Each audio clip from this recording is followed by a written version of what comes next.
嗨，大家好，我是坦平叔，带来真正的中国。今天是2024年10月14号，这一期咱们继续聊聊恒大清盘，聊聊中国的房地产。咱们先看房企的消息啊。天眼查法律诉讼信息显示11月13号，融创房地产集团有限公司新增9条被执行人及恢复执行信息，执行标的合计16.68亿余元。天眼风险信息显示融创房地产集团有限公司现存447条被执行人信息，被执行总金额超过162亿元。此外，该公司还存在多条限制消费令、失信被执行人老赖以及中本案件信息，说明这个融创日子并没有好起来，被执行的金额是越来越多咱们以前一直说由于这个房地产低迷、房企暴雷，导致房地产上下游企业都受到了严重的影响。这里面最主要的就是应收账款，有很多房地产企业还没有破产，但是它上下游的这些建筑企业、其他的企业已经先行破产了，就是耗不下去了。今天这个凤凰财经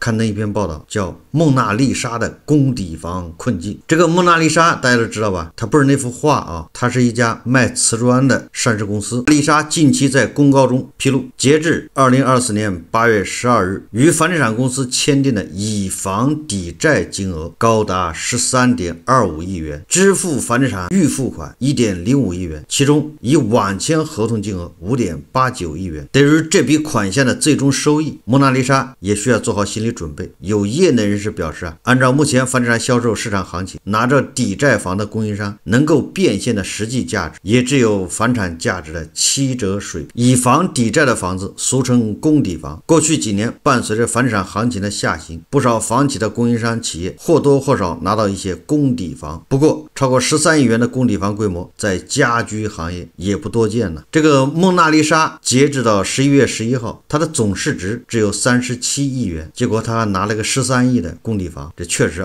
占比比较高虽然这个蒙娜丽莎他没有在公告中披露这个13亿的供底房来自于哪个房企，但是从早前披露的一些零零星星的信息来看，碧桂园、恒大、万科等头部房企是蒙娜丽莎的大客户。这个本来陶瓷行业就在走下坡路，他现在对外销售陶瓷这个主营业务难上加难，然后这边过去跟房企的这个应收账款现在变成了房子，那你说这个蒙娜丽莎这家上市公司它能好得了吗？这叫戴维斯双杀呀。你可以简单的理解就是它的主营业务叫房地产销售房子卖出去了，现金流回来，房子卖不掉，没有现金，所以它这个房子要想换成现金，只能在这种行情之下只能打折，打7折。但是即便这样，蒙娜丽莎也算是幸运的，因为它还能拿到供底房。有的房企暴雷了，连供底房都给不了，应收账款只能等着清零这就是房地产行业的困境了。今天比较受到大家重视的新闻就是有关部门财政部税务总局住房城乡建设部发布了关于购房售房交易成本降低，这个大家恐怕都看过了就是一个是契税，不管你是第几套，不管你在哪儿，反正140平米以下的统统的调整到1%。第二个就是增值税，也是不管你在哪儿，你购房满2年之后免征增值税。这是对买房的人还卖房的人来说，对这个开发商来说呢，就是土地增值税。这个增值税是预征它是预征统一下调0.5个百分点。我来谈一谈我对这个购房售房交易成本降低，对吧？也就是契税还有这个增值税这个优惠政策有什么影响？首先一个对这个刚需房的，就是你不买房不行，马上要买房，这个绝对是个利好，能省一笔是一笔。但是这个利好有多大呢？这不一定了。这很多人买刚需房本来就是买90平米以下的老破小，对吧？或者新房，他没打算买大房，所以这个政策对你也没什么关系。只有那些咬咬牙说我一步到位，我要买个30、2厅的，对吧？要130多平、140平的，这个是实实在在的利好。因为本来的话，按照过去的政策，对吧？你是140平，如果500万的话，你恐怕要多交10万块钱，大概这意思你现在呢，就相当于少交10万，10万那这可是现金流但是实际上为了救楼市各个地方政府对契税减免早就开始，对吧？有的地方政府是50%的契税返还，有的地方政府是100%返还，就是你只要买房子，契税就给你免。我这么一说，大家知道，那你这个契税的减免、购房售房交易成本降低，这到底能起多大作用？还有一个大家记住了，这个140平米以下1%的契税，这个谁定的？就出这个政策的人，能不能给大家解释一下，为什么非要定在140平？有什么科学依据没有？或者是有什么想法没有？难道就是一拍脑门说我就觉觉得140平以下1%比较合适，那为什么不是150呢？或者为什么不是130呢？这个不是抬杠啊，就这种依据你最好能给出来。所以我觉得他这一刀切在140这儿，恐怕大有文章。140以下恐怕房子不多。过去啊，有很多房企为了规避这个叫什么普通住宅和还有豪宅，对吧？它有个平米的限制。过去的开发商他设计房子的时候啊，好像都是设计在144平米或者150平米或者140几平米。哎，那是因为过去的政策啊，对吧？140几平米以上的那就是豪宅呀，类似这个意思啊。那他这一刀切到140，就给人感觉你为什么不往上切一些呢？让更多的人受惠，对吧？你本来这个就是惠民政策嘛，也不差那几平米。这第一个啊。第二个呢，实际上他这个政策更多的会影响开发商开发新的房子，他新的房子他都要设计成199平米或者140平米，对吧？会以140平米为限去设计。然后这个增值税这一块呢，我觉得这个很多地方其实也逐步已经放开了。那这一次就是统一的，哎，2年以后啊，你拿到房子2年以后免征增值税。那这个对北京、上海这一线城市的二手房房东啊比较友好了。你想啊，根据以往的政策啊，他的房子能卖，但是他要交税，比如交10万或者20万，那他现在卖，按照他的心理预期啊不变，那他可以降价20万。所以说这个政策可能会导致很多房东啊把房子挂出来卖，而且还降价，对吧？你这房子本来是你挂牌价400万，然后你400万卖出去之后，你交这个增值税啊，恐怕要交20万。现在这20万免了，那你也可能就380万，这是你的心理底线，你就可以降价了，对吧？所以这个政策会导致更多的房东把房子挂出去，而且还降价卖啊。至于这个土地增值税这一块，那也跟开发商有关，开发商现在也不拿地，对吧？你爱怎么折腾吧，他这个是刺激开发商赶紧拿地去。所以说这个调整交易税啊，这个交易成本对那些马上要买房刚需的，完了之后他正好他要买90平米以上的，对这些人实实在在的利好，一下就能省一笔。对这个北京、上海、深圳这个一线城市的二手房业主也是个利好，就是意味着他可以有更大的一个弹性空间，赶紧把房子卖掉。所以你说对楼市有什么影响呢？我在以前节目就说过了，对吧？这跟股市的印花税一样，2023年8月份印花税减半，结果股市还继续下跌，创新低，一个道理啊。所以你看啊，这个前恒大首席经济学家任泽平老师似乎啊对这个政策也是颇有微词啊。他说啊，这次房地产降低税费很好，他说但抓住当前问题的关键，跟此前的放松限购、降低利率一样，都是好政策，但是可能效果有限。主要原因是什么呢？他说主要是没有抓住问题重点。他说当前房地产发展阶段已经变了，供求关系变了，整体已经基本供求平衡，局部区域分化，再加上居民收入和就业预期不高，这是跟以前很大的不同。不要指望像以前一样简单放松政策就能救起来，517新政就是民政。你看看啊，任泽平老师到现在才承认517新政不管用，他那个什么房地产收储啊没有起到作用，但是啊他还是坚持啊建议政府要收储，哎，没有起到作用，他认为是政府不积极啊。517新政啊，那从那时候开始是地方政府啊让国企去收储，央行还给了3000亿的再贷款这个资金，结果到现在只用了100多亿。这个任泽平啊，他说现在主要是一方面大量的库存商品房，另一方面大量的低收入家庭和大学生没有房子住，他说这才是问题的关键。他说啊，我们不是要学新加坡、学德国吗？不是要建立租购并举的新模式吗？现在历史性的机遇来了，办法很简单，成立住房银行，大规模收储库存商品房，用入租赁房。这回变了啊，就政府把这房子收了之后用入租赁，别卖了，卖你要赔钱。好，他说民生改善了，开发商现金流打通了，地方财政也得救了，市场也会止跌回稳，因为供求关系会改变。更重要的是，中国大规模住房保障体系建立起来了，一举多得。他说啊，这里收储后一定要做成廉租房，千万不要搞成分配房，不然以我们国情又会产生大量的寻租腐败。同时一定要从国家层面建立住房银行，资金成本要低，期限要长，规模要大，不然像目前已出台的收储政策，资金很难落地，无法实现可感可及。你看啊，任泽平老师啊，他现在还是坚持要地方政府收储，但是用途变了。以前收储之后要做保障房，保障房就是你1万啊1平米市场价收来，保障房就是给那些保障的用户啊，低收入用户，你5000卖给他，你说这个还差价5000，谁来补吗？政府没钱，这就是开玩笑。政府有钱他也不积极啊，有钱给自己发奖金，对吧？发点绩效不好吗？不香吗？对吧？这个是反人性的啊。任泽平老师说了，你不能卖，对吧？这回要做保证型住房，要卖的话又会出现寻租腐败。哎，这回任泽平老师看出毛病了啊。但是呢，他建议啊，你把地方政府把这房子收了之后，你出租。你看任泽平老师就说没有实践经验，这书读得多，你卖房子有腐败，租房子难道就没有腐败吗？所以说呢，呢？就他抓不住问题的根本。你把房子租出去一样有腐败，对吧？他把房子租给不该租的人，不该租的人再一转手租给真正要租房的人，中间加个20%，对吧？这个权贵啊，很有可能就成为中间的这个地主，扒一道皮，这不就是腐败吗？然后啊，这个摆明了也是赔钱的事，为什么呢？你看啊，你就是发长期国债2.5个这个点的利息，那政府把这个钱拿来，把房子一收，然后把这房子再租出去，你租金就是回报率啊，你能达到2.5%？你达不到啊！你要达2.5%，那保障房那谁租得起啊？保障廉租房你还得便宜，要以最低的价格给那些低收入的人。完了这个你这个保障房、廉租房，你还得运营管理，你还得安排7大姑8大姨进去，还得提供编制呢，你这不是要命了吗？你有多少钱花不出去啊？完了之后就这样啊，他再以更低的价格租给自己的关系户，然后自己的关系户再一倒手租给别人，中间加个20%，爽不爽？就是这些事情，对吧？明明你可以直接让利给韭菜，对吧？你就打折卖给韭菜，你就补贴韭菜就完了。那想得到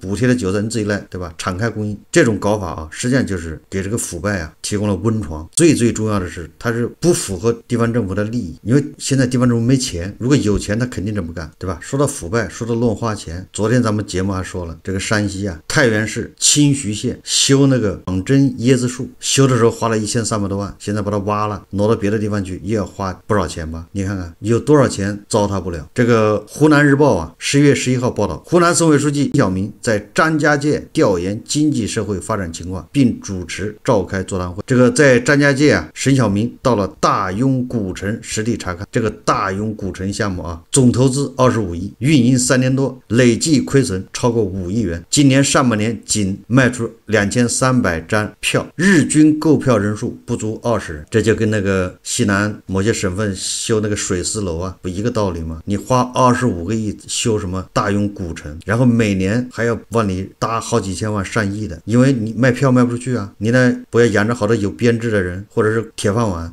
大庸古城它是上市公司张家界的，那张家界是国企啊，对吧？这里面也塞了多少7大姑8大姨在里面上班拿工资啊？那你说是不是湖南等着这个化债资金等得有点不耐烦了，就等着化债资金来救命呢？就是全国各地有多少这样的项目，对吧？25亿的打造了一个景点，或者一天就卖20张票，它里面工作人员也不止20个人，那些设备维护，对吧？那些什么索道，你这不就是拿那个大头的钱开玩笑吗？当然了，这个大庸古城有可能拿的是金融消费者的钱啊，开玩笑。其实这个问题解决一好办，对吧？就是把这些钱让韭菜自己决定怎么花。你一旦让韭菜自己决定怎么花，他就不敢浪费，对吧？就没有韭菜会浪费自己的钱。你把钱集中起来给某些人去花，那他不浪费他干啥呢？再比如说这个收储啊，昨天咱们节目也说了，这个土地收储啊，那只能是地方政府收国企的。这不马上啊，这话音未落啊，好戏就开演了。这个中国房地产报报道啊，说越秀地产广州大干围地块被5.29亿元收储。11月13日，越秀地产公告称，百城投资同意将广州大干围地块土地使用权交由广州市土地开发中心收储，代价为15.29亿元，以现金补偿。这个广州大干围地块包含2幅这个编号啊不同的这个地块，总用地面积约为15491平米，位于广州市海珠区工业大道南大干围。广州大干围地块目前规划用于零售商业用途、商务金融用途以及批发市场用途。于本公告日期，广州大干围地块仍未开发。广东的这个越秀地产它是国企啊，越秀地产我感觉是打响了第一枪。这个正如咱们昨天节目说的一样，地方政府国企是让这个地拿回来，还是左口袋倒右口袋，对吧？那是把那个化债资金啊搞一部分回来给大家发工资啊，不就这意思吗？本来越秀地产把这地从政府那儿买走，然后押给银行，这个就是给政府啊刷单刷业绩，对吧？政府有了钱发工资，但是这个地被越地产背着也不爽啊。这回政府拿到钱了，化债，对吧？把这地再收回来，你看看这一买一卖再一收回来，好就好在是国企和政府之间啊，反正这是肉烂在锅里面，你随便怎么折腾都一个意思。如果这样涉及到非国企呢，私营企业，那这不就说不清了吗？便宜卖给私营企业，然后高价收回来，你这不就变成利益输送，对吧？如果高价卖给私营企业，然后低价把它买回来，你这是落井下石啊，你这是叫剥夺民营企业，那这不是典型的吗？对吧？你是10个亿卖给人家，1个亿要收回去，所以你看怎么整都不合适啊。所以收国企是最好的，肉烂在锅里面。我们再看这个标普啊，它预测香港楼价2025年有万止跌回稳。他这么说的啊，随着美国进入减息周期，市场机构预测香港楼市价格可能在2025年止跌回稳。11月11日，评级机构标普发布的最新楼市报告称，香港楼价自2021年高峰下跌近30%后，在2025年或将稳定下来，预计该年度一手新房销售量将达到2万套。标普指出啊，抵押贷款的利率放松以及租金回报率提高，可以有效改善香港楼市的动态需求，尤其是投资需求或将上升。这是基于美国联邦基准利率有可能在2025年底至 3% 至 3.25%， 香港银行抵押贷款利率在2025年有进一步下降的空间。同时，私人住宅租金水平持续上涨，截至9月，香港租金指数连续7个月上涨，达到过去5年最高水平。标普指出，40平米以下的住宅毛租金回报率已经达到 4.6%， 超过了抵押贷款利率。这是标普认为啊，香港的楼市啊2025年止跌回稳。那这个如果真的能止跌回稳，那对咱们内地的楼市啊也有一定的稳定作用，这个只能明年再看了。最后啊，我们再看一个新闻呢，说女子11元拍下海景房，丈夫以为是诈骗挂电话，11块钱拍了一套海景房，这个比白菜还便宜吧？真正的实现了房子比白菜还要便宜，这怎么回事呢？说近日啊，某女子11元拍到40多平的威海海景房，引发网友广泛关注。网传视频显示，该平台客服与其联系，其丈夫以为是诈骗，挂断客服电话。11月8日，该拍卖网站客服告诉红星新闻记者，此事属实，是平台与机构推出的双11活动，该房源并非法拍房，系合作机构所有，产权手续完整，后续不会流拍。11月8日，乳山市住房保障和房产管理局工作人员表示，只要房屋交易合法合规，就可以正常办理过户。至于房屋买卖双方是通过中介还是拍卖等方式，并没有限制。大家看视频啊。10年9元11元。你好，可以听见吗？你好。非常高兴通知您这边已经竞拍到了我们威海53市假日海景优华苑小区的住宅。接着您贵姓呢？再见。再见。这个是绝对真实的，然后那个费用也是只有11元。这我老公的电话号，他以为是骗子呢。特别幸运，真的特别幸运。我也没想到。威海这乳山市这个海景房挺便宜的，我之前有想法想买，但我感觉这有可能都是内定完了的。他说那你试试呗，我说那我试试呗。这家没意思了。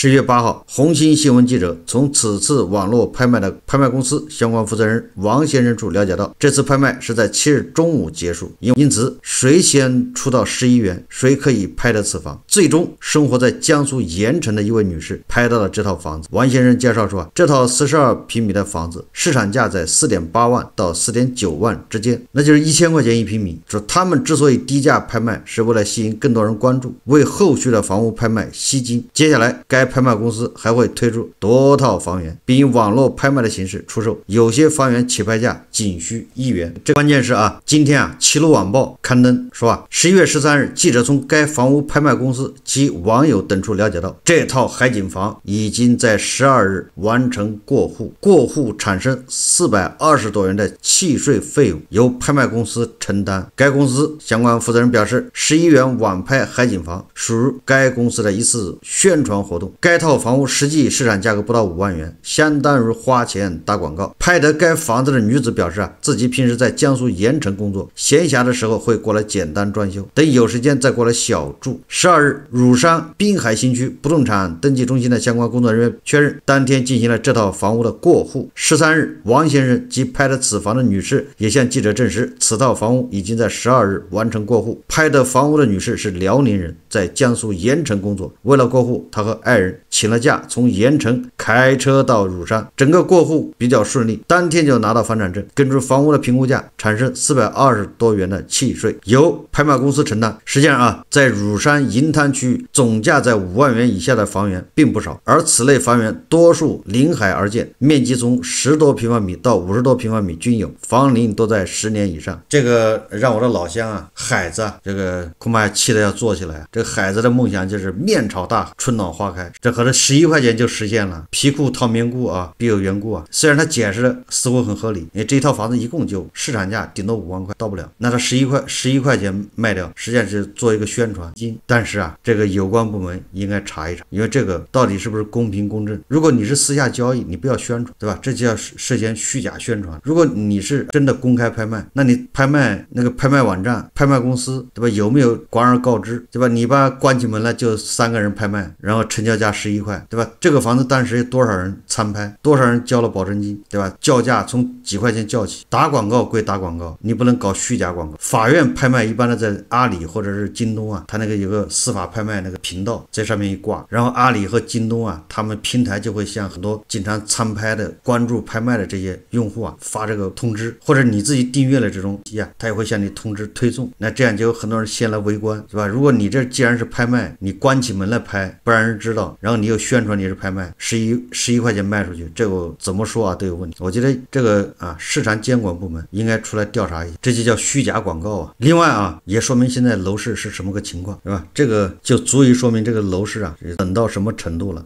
所以还有很多人啊，老是在那做梦，想着靠买房子一夜致富，房价还要涨，真是想多了。好，这期节目我们就聊到这里，感谢大家收看。如果喜欢我的节目，欢迎订阅转发，也可以在下方留言评论，谢谢大家。